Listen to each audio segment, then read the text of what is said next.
Эго. Или эго. Или это вообще в конце должно быть. Ладно, окей. Да-да-да, так уж вышло, что этот фильм каким-то невероятным образом попался на глаза и затесался в списке для просмотра. Тут еще что-то должно быть для введения. Так вот, фильмы про молодежь и неведомую херотень, снятые где-то за Ла-Маншем, это отдельная вселенная, где в легкую смывается 4-5 миллионов долларов, из-за чего сложно понять, малобюджетное кино это или нет. Вот. А еще этот фильм снят при поддержке Национального совета Ирландии по кино. И даже вышел в прокат по стране с рейтингом 15+, несмотря на то, что название фильма похоже на название короткометражки с ресурсов для совершеннолетних. Справедливости ради, Совет по кино вообще всем режиссерам помогает. Короче, как говорил мой дед, я доем.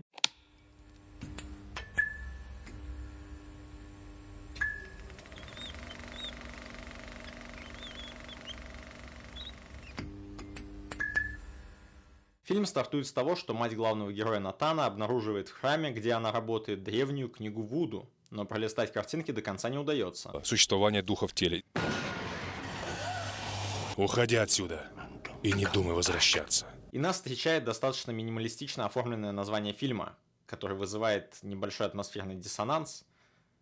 Ну да ладно. Ну и нас ожидает типичная история о том, как парню, а именно Натану, нравится темненькая мамба, а именно Джессика. А вот ее батя никому не нравится, поэтому он просто вредничает.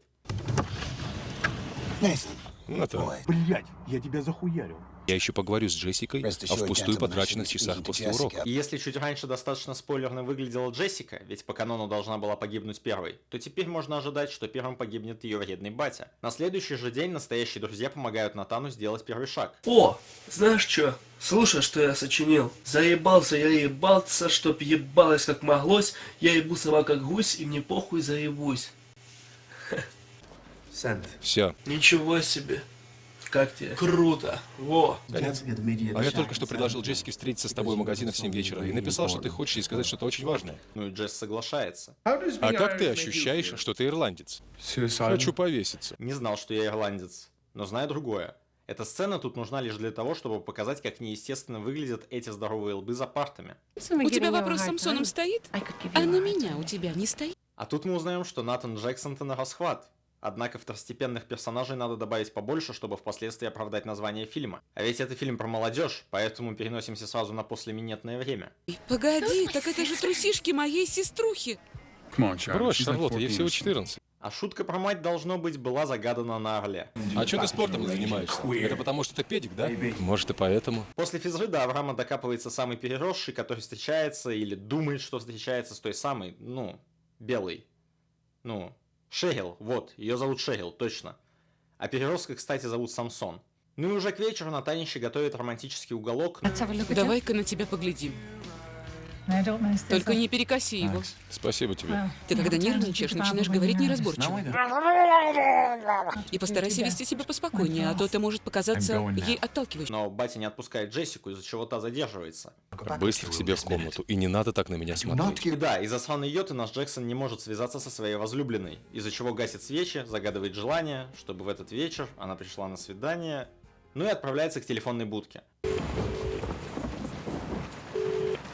Ну, на самом деле, ее дома нет. За ней заехал молодой человек на дорогом автомобиле. Наша мамба уже на обратном пути ловит попутку в виде одноклассника или одногруппника, но злая предсказуемая ирония пихает лежачего полицейского, из-за чего фонарик падает, а Натан видит следующую сцену.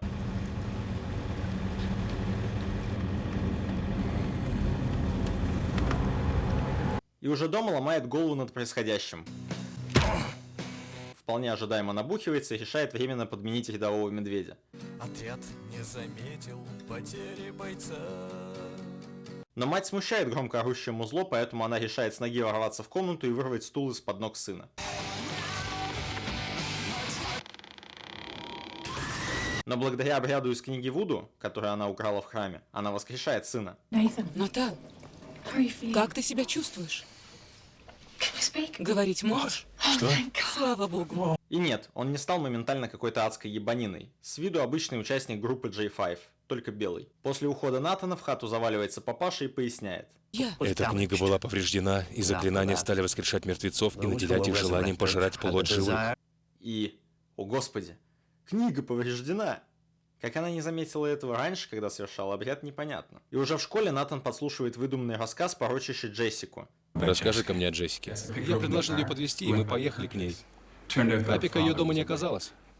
Она предложила мне сыграть в покер на раздевании и начала нарочно проигрывать. Ага. Отца не было дома, хотя наш герой туда звонил и слышал отца. То есть, это похоже на ложь. Может быть, и та ситуация была нелепой случайностью. Натан должен успокоиться и поговорить с Джесс. Или нет. Ты что, дурак, что ли? А вообще такая сила вполне может быть наследственной, ибо матушка обыденно и без каких-либо проблем смогла открыть дверь, выбить стул и даже не обратить на это внимания. Но с Джесс разговор таки происходит. Ты такая же шлюха, как и все другие девчонки. Видимо, на почве небольшого стресса дома уже на Натана нападает Джордж. Натан, может быть, ты заметил, твое тело меняется? И он снова ломает голову. Выпускная дискотека. А, нет, уже головой ломает, получается. На тему похода на дискотеку. И таки отправляется на нее один.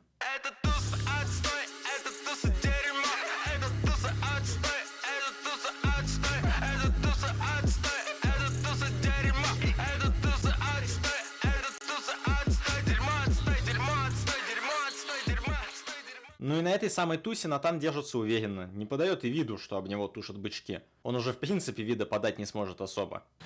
Покажи, как ты хочешь меня, давай.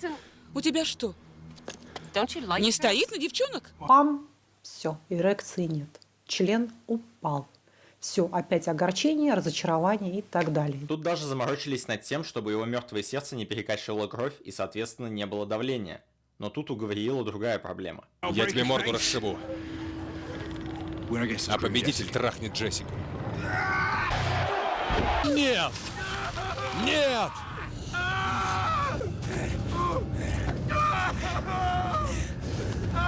Ты зачем щеку откусил, а потом выплюнул? Ты так голод не утолишь, алло. Учитель же тем временем натыкается на самсу, который по странной причине тоже сплевывает плоть. Черт возьми.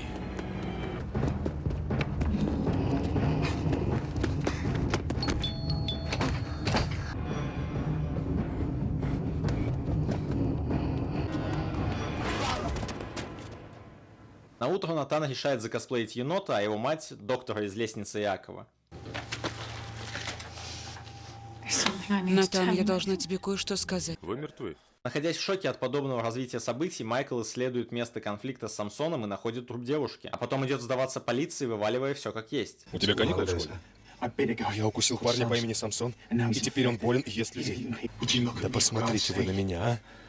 Неплохо сыграно. Сам себя не похвалишь, никто не похвалит. Еще одно слово, и я тебя арестую. Так арестуйте же, говнюк!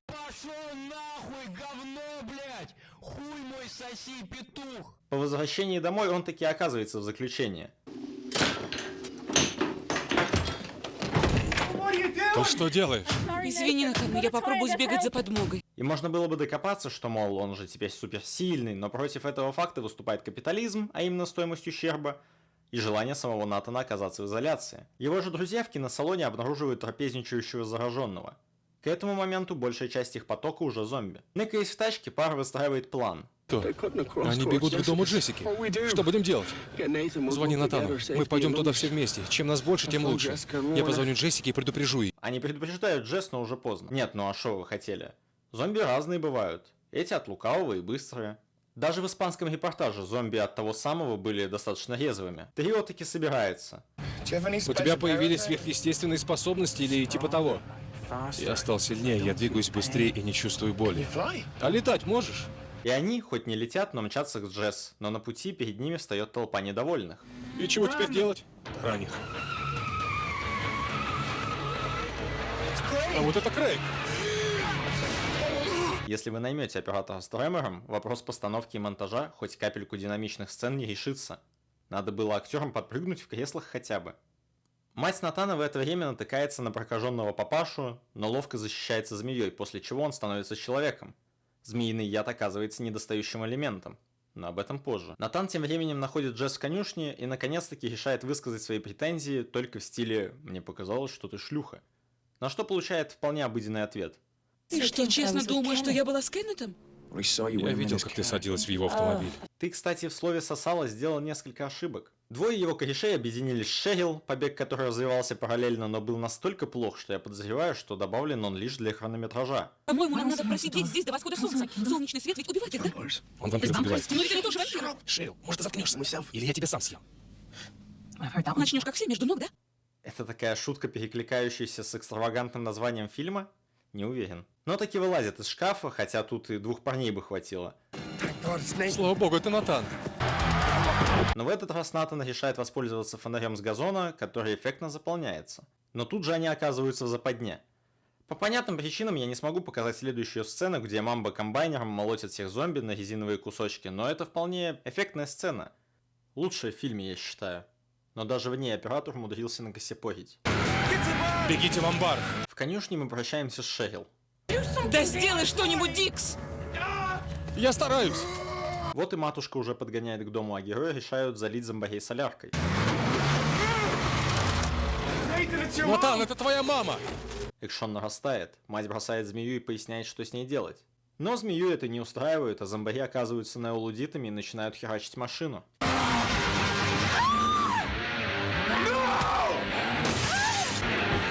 Беги, мама. Натан в насильственном экшене теряет контроль над собой и лезет наверх. Но великая сила любви его останавливает. Борис, пожалуйста.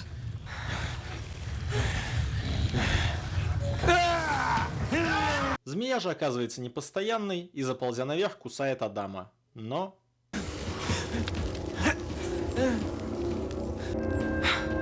Чё, народ, погнали нахуй! Ёбаный в рот! Нет. Трагический финал подобной картины очень хорош, как мне кажется. И в нем есть... ну да, пошел я нахер. И тут дело даже не в том, что он так чудесно зацепился, а в прекрасном и прочном капюшоне и божественной амортизации, чтобы еще и шея не сломалась. А еще и с такой легкостью упирается в колено оператора при подъеме. Я тебе кое-что хочу сказать. Можешь не продолжать, я согласна. А чего он хотел у нее попросить? А, Генри? Что он хотел спросить?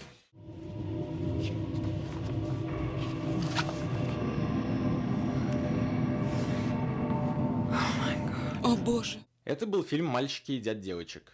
И после него двоякие ощущения. С виду обычная молодежная романтично-трешовая комедия, но слишком длинный ряд минусов все портит. Во-первых, операторская работа абсолютно вырвиглазная в насыщенных сценах. Во-вторых, актерская игра. В оригинале персонажи говорят либо максимально безэмоционально, либо максимально наигранно. В-третьих, змеиный яд. Я не буду прикапываться к моментам, где нам явно дали понять, что кровь у героя не течет, а яд змеи явно ее не разгоняет. Я прикопаюсь к моменту с вырванной страницей из книги Вуду. Книга же древняя. Неужели никого из бракованных не кусала змея за весь промежуток времени без страницы? Тут же эта змея вообще под рукой оказалась. Восстановить книгу было бы проще простого. Хотя фильм вбросил инфу о том, что склеп под крылом священного ордена Иностранных миссионеров. Однако ядовитые змеи водятся почти везде, а фильм не потрудился пояснить, какой именно яд подойдет. Ладно, что есть из плюсов? Пара неплохих сцен, небольшое количество кринжа, ну и все. Экшона в нем мало. Например, до Догхауса не дотягивает. Бюджет в $5 миллионов неощутим. Хотелось бы увидеть контрольную картину в жанре кринж-триллер-комедии от того же режиссера, но он больше подобного не снимает. А сценарист? Дерек Ленди.